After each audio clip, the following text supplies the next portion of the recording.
Chapter 7. Jude. The intake building needs a fresh coat of paint. It's the third task I've settled on since this morning, after taking out the dogs and cleaning up the yard.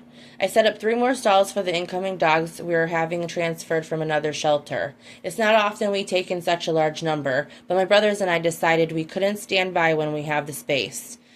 They'll become part of our rescue pending adoption. Once that was finished, I couldn't help but notice the chipping paint on the exterior wall.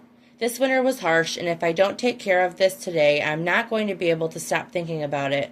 Our dad, Terrence, taught us a lot once we came to live with him. One thing he hammered home was to complete a task and get it off your mind. If you're strong and capable now, don't put it off because you might not be tomorrow. With his words in my head, I gather the paint supplies from last year. This sudden motivation has nothing to do with the woman sleeping in the room down the hall from mine. I'm certainly not avoiding the fact that I owe her an apology. At the very least, I owe her another meal. I bite back a curse and set about the mindless job. Despite the glove covering my hand, I grip the brush handle with numb fingers. Crisp wind blows against my neck. The gray sky reflects my inner disquietude. Treetops whip erratically in the cold. The temperature reminds me we aren't quite past the reach of winter, though it's not unheard of from these parts of Minnesota to get hit with winter storm in April. The forest is clear of impending snow.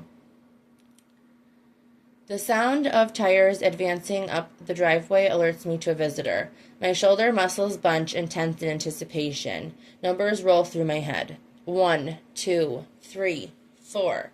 Lee's truck pulls into view. My oldest brother hops out to key in the code and rolls forward. Juniper, his wife, is visible in the passenger seat. They're a little early for her shift as one of our dog trainers, and she usually drives herself. I drop the brush back into the paint and jog over to his window. Hey. Lee greets me with a wave before dropping his wrist back to the steering wheel. Sorry for the early intrusion. Juniper promised Courtney she'd check on the stray we brought by yesterday. I called, but you didn't pick up. His pointed look is reminiscent of Mom, even though they don't share any DNA. Phones must be on silent. I've been busy this morning. Climb in. The thought of returning to the house sends a buzzing jolt along my frayed nerves, but I can't avoid my house forever. The problem isn't Frankie. The problem is, I don't know what asshole remark is going to come out of my mouth next. Usually I'm not so mean, but something about her riles my tenuous control until I spew words designed to throw her off as kilter as I feel. She's driving me fucking insane. Lee pulls up outside the house, and I lead us into the lower level of my home. A large open space flows off the bottom of the stairs, separated by a gate. To the right of us is a long hallway with rooms on each side. The left houses the training area where Juniper works with behavior issues, and on the right is a multi-purpose room. Juniper moves through the door on the right where Jack and Aiden set up the stray for the foreseeable future. As I follow, I feel Lee's eyes on my back. There she is, I say to no one in particular. The brindle boxer doesn't move from her cushioned position. The poor thing has clear signs of malnourishment and neglect, but nothing we won't be able to help her with. With this dedicated crew, we'll have her feeling brand new in a couple of weeks. Trusting humans again might take a little bit longer, but we're determined to get her there too. Oh, poor Mama. Juniper drops to the dog's side in a careful crouch. Is she eating or drinking? Yep, fed her a little this morning. She was weak but eager. I've long since learned to temper the fire from finding an animal in such a state. My focus is on helping them heal, not the circumstances that hurt them in the first place. We let the police handle that. I picked up the antibiotics from Courtney's office on the way here. She needs a dose twice a day. I can give her the first one now. Thanks. The floor creaks above my head and my eyes shoot to the ceiling. How's the girl? Juniper asks, straightening from her crouch. She wipes her palms against her dark blue jeans. I cut a glance at my brother. Lee scratches the side of his nose with his thumb and avoids my gaze. She's fine. Can I meet her?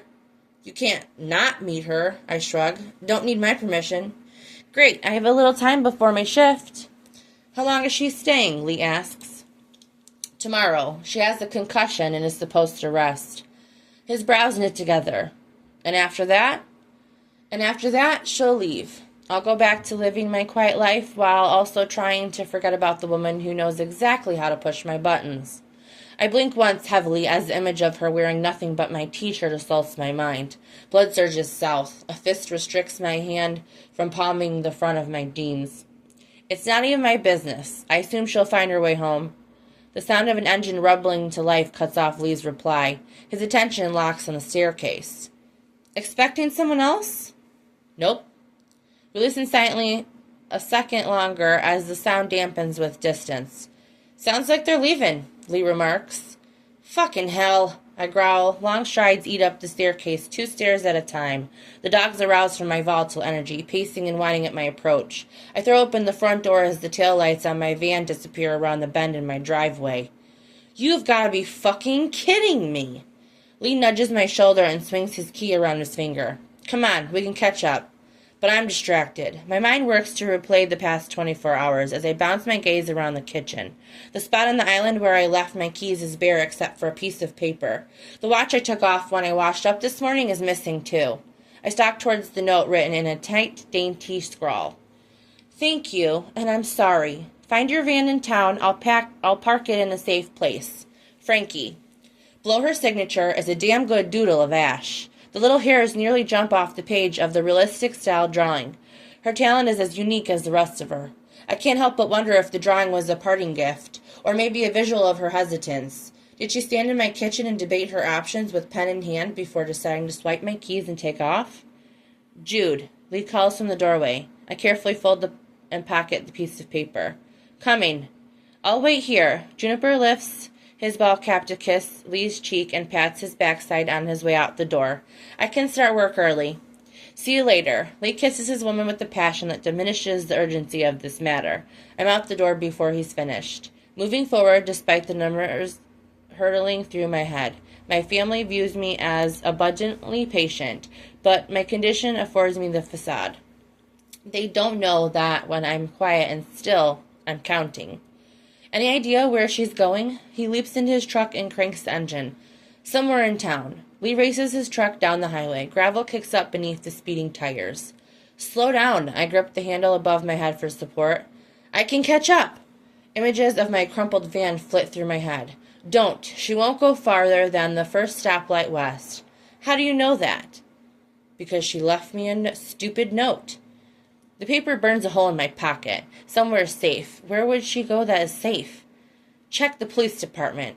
Lee cuts his glance from the road. You think she'd steal a vehicle and leave it at the police department? I don't think she'd views it as stealing. What would you call it then? Borrowing? His shocked bark of laughter fills the car. I think you have your work cut out for you, brother. I whip my head around. The only work I have cut out for me is picking up my van and returning home so I can finish painting the intake building. You're an idiot. He shakes his head with a smirk tugging at his mouth. And you're a dick. All I can say is payback is a bitch. I throw my hands up between us. I don't know what the fuck you're talking about. You don't remember all the shit you gave me when I first met Juniper? No. I brace myself against the dash as he takes a sharp corner. And that's different. I'm not seeing her. Yeah, he laughs. I wasn't technically seeing Juniper at the time either. A storm swirls beneath my breastbone. My skin grows hot and clammy at the same time. You like her, he goes on. I haven't spent enough time around her to like her. Lee shakes his head. Doesn't take much. In fact, I've spent enough time around her to know I do not like her. Oh yeah? Name something you don't like about her. Lee flicks his blinker and makes a left turn into town. I spit out the first thing that comes to mind. She's brash. It might be good for you to hang out with someone who isn't as reclusive as you. There's my van, right at the curb in front of the police department. You can drop me off. The truck idles behind my van. Are you going to file a report? There's no reason to. But I am going to take a little trip around Fairview Valley to see if I can get my watch back. Frankie and I have unfinished business before she skips town.